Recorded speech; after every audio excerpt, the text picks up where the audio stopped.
मेरे दोस्तों, कई सारे देशों ने इजराइल के प्रधानमंत्री नेतन्याहू को चेतावनी दी है। आपको याद होगा और आपको रोज खबर सुनने को ये मिलती है कि इजराइल का फाइनेंस मिनिस्टर जो है वो इतनी बड़ी और घटिया बातें कहता है, पूरी भड़काने वाली, कि आदमी के तन बदन में आग लग जाए, और पूरा आतंकी बात, भड़काने वाली बात करता है। और वो पूरी कोशिश करता है कि मुसलमानों का, फिलिस्तीनियों का सफाया हो जाए। अब वो लगातार इस तरह के बयानबाजी कर रहा था और वो काम भी ऐसे कर रहा था क्योंकि पावरफुल इंसान है, हाथ में उसके सरकार है।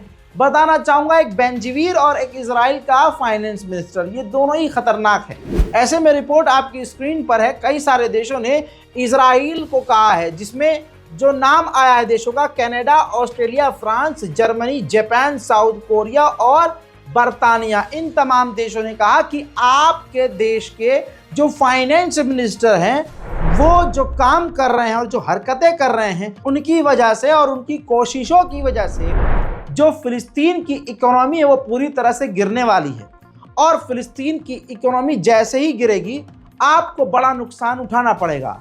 एक तरह से ये धमकी और चेतावनी भी है। अब मैं आपको कहूँगा, बहुत सारे लोग कहेंगे रज़ा भाई इसमें फ़ायदा क्या है और नुकसान क्या है। अगर इजराइल की किसी हरकत की वजह से या इजराइल के किसी नेता की वजह से फिलिस्तीन की इकोनॉमी गिरती है तो सरकार डिसमिस हो जाएगी, सरकार बिल्कुल बेकार हो जाएगी, ख़राब हो जाएगी, गिर जाएगी सरकार फिलिस्तीन की। और जब फिलिस्तीन की सरकार गिर जाएगी तो ऑटोमेटिकली वो सरकार हमास के हाथ में चली जाएगी, फिलिस्तीन फाइटर्स ग्रुप के हाथ में पूरा फिलिस्तीन आ जाएगा।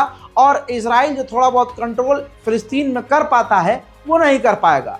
ये जो फिलिस्तीन अथॉरिटी की सरकार है, हजरात बताना चाहूँगा, ये इजराइल के ही समर्थन से बनी हुई है। तो इस वजह से इजराइल नहीं चाहेगा कि ये सरकार गिर जाए और फिलिस्तीन में फाइटर्स ग्रुप अचानक से बड़े लेवल पर एक्टिव होकर सरकार पर कब्जा करे। वहीं इजराइल जो UNRWA को ब्लॉक करने वाला है, बैन करने वाला है, बताना चाहूँगा इन्हीं देशों ने, जर्मनी, बर्तानिया, कनाडा, फ्रांस, इन तमाम देशों ने चिंता व्यक्त की है कि अगर आपने ऐसा कर दिया तो फिलिस्तीन और गज़ा पूरी दुनिया से कट जाएंगे और इनका हाल पहले से बुरा है, ये और बुरे हाल हो जाएंगे। इजराइल की खौफनाक खतरनाक बमबारी में लेबनान में 3 और पैरामेडिकल फोर्सेस के लोग मारे गए हैं। उधर साउथर्न लेबनान में इजराइल ने जो हमला किया, वहां 19 लोग एक ही झटके में मारे गए हैं। उधर इजराइल ने 14 और लेबनान के गाँव को खाली करने का आदेश दिया है। मेरे दोस्तों, अगली ये विजुअल देख लीजिए।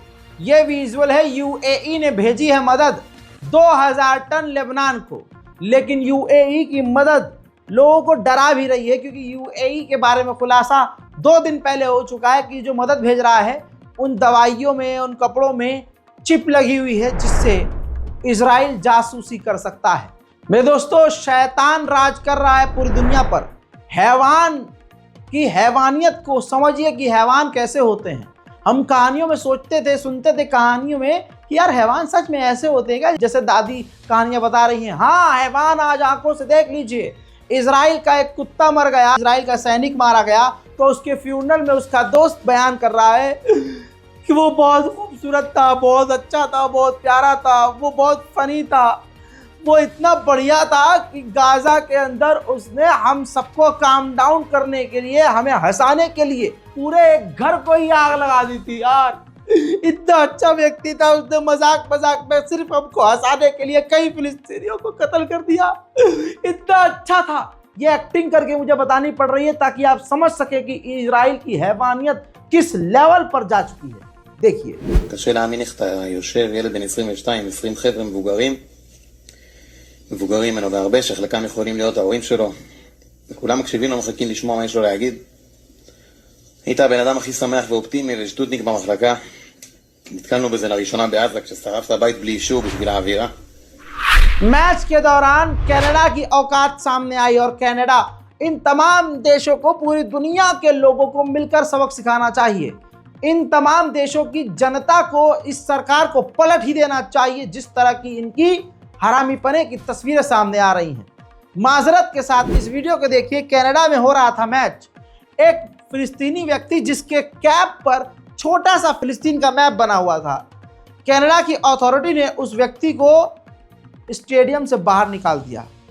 मेरे दोस्तों, आप समझ सकते हैं मतलब कितनी बारीकी से नजर रखी जा रही है।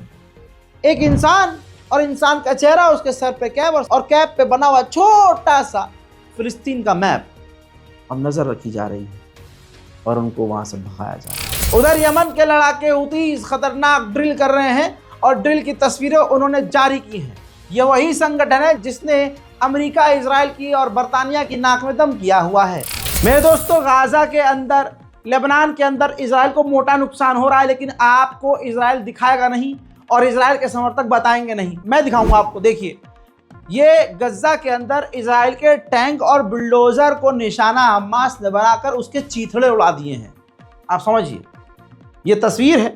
इस वीडियो को खूब शेयर कीजिए और दुआ कीजिए कि बातिल हारे और मजलूमों की जीत हो। उधर इराक के फाइटर्स ने भी ड्रोन लॉन्च का वीडियो जारी किया है। लगातार इराक के संगठन भी इजराइल पर हमलावर हैं। उधर मेरे दोस्तों, लेबनान की तरफ से कई सारे रॉकेट इजराइल की तरफ दागे गए, जिनमें से कई रॉकेट तो इजराइल ने रोक लिए, लेकिन कई सारे रॉकेट जो इजराइल के इलाकों में गिरे हैं उससे भारी तबाही मची है।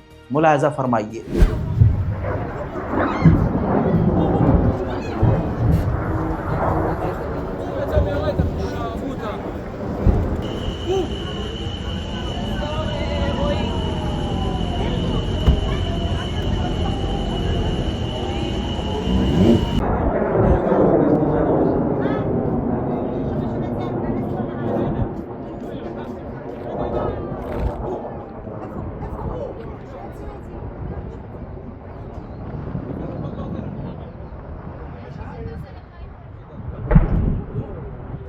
उधर इजराइल के दो और सैनिक, ये देखिए, एक और ये दूसरा, जी हाँ, ये दोनों इजराइल के सैनिक लेबनान के अंदर बुरी तरह से मारे गए हैं। अमेरिका का जासूस का हेड, CIA का हेड और इजरायली जासूसी एजेंसी मुसाद का हेड दोनों ही पहुंच गए हैं कतर, और कतर में वहां के प्रधानमंत्री से मिलकर गाजा और फिलिस्तीन और लेबनान के मुद्दों पर बात करेंगे। उधर मेरे दोस्तों, माइक्रोसॉफ्ट की भी आप औकात देख लीजिए।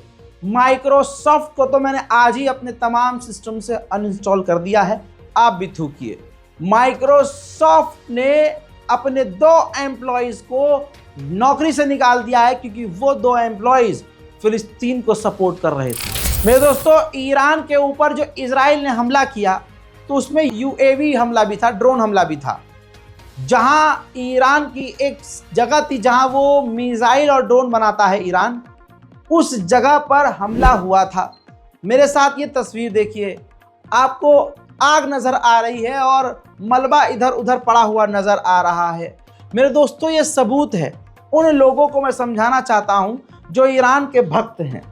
ईरान के supreme leader Ayatollah Syed Ali खामनाई ने भी यही कहा, न इन हमलों को छोटा बताओ, न इन हमलों को बड़ा करके बताओ, जो है वैसा ही बताओ। तो मैं तमाम हिंदुस्तान के शिया समुदाय के मौलवियों से ये कहना चाहूँगा कि मेहरबानी करके सच बोलिए, एक्सेप्ट कीजिए अगर नुकसान हुआ है। अब जो मैंने विजुअल आपको दिखाया, आपको पता चला ना कि हाँ हुआ तो है।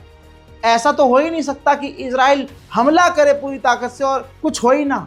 लेकिन हाँ, यह हमला ना के बराबर था, खरोच के बराबर था ईरान के लिए। ये भी बात एक सच्ची है। लेकिन ये कह देना कि नहीं, ये पत्ता भी नहीं हिला, एक खरोच भी नहीं आई, तो इसका मतलब जो यहाँ बैठ कर कह रहे थे कि हमारे वहाँ रहने वाले कह रहे हैं कि कुछ नहीं हुआ, तो इसका मतलब वहाँ रहने वाले अगर इनको बोल रहे हैं तो वो भी झूठे, ये भी झूठे, और जो हैं बड़े बड़े नौजुबिल्ला मामा लगा के साबित करने में लगे पड़े हैं, नहीं हुआ ही नहीं है, ईरान पर कुछ हुआ ही नहीं है ना। रजा भाई ये तो गलत है, हुआ ही नहीं है, फेक है। अरे सबूत है भैया। मेरे दोस्तों, इजराइल ने ये भी कहा है, अभी इजराइल ये क्लियर एक्सेप्ट नहीं कर रहा था कि ईरान के अंदर हमारे फाइटर जेट गए थे, लेकिन अब इजराइल ने एक्सेप्ट कर लिया कि हाँ, ईरान पर हमला करने के लिए हमारे फाइटर जेट ईरान के एयर स्पेस के अंदर गए थे। मेरे दोस्तों, ईरान के supreme leader Ayatollah Syed Ali खामनाई ने हेब्रू भाषा में ही ट्वीट करके कहा है कि बहुत बड़ी गलती की दुश्मन ने, इजराइल ने बहुत बड़ी गलती करी हम पे हमला करके, और इजराइल को लगता है अगर हम कमज़ोर होंगे तो गलत है, इस हमले से हम और भी मजबूत होंगे और हम इसका जवाब ज़रूर देंगे। मेरे दोस्तों, इस रिपोर्ट को शेयर कीजिए, दुआओं में याद रखिए। मैं हूं रजा और आप देख रहे हैं रजाग्राफी अनस्क्रिप्टेड। जय हिंद।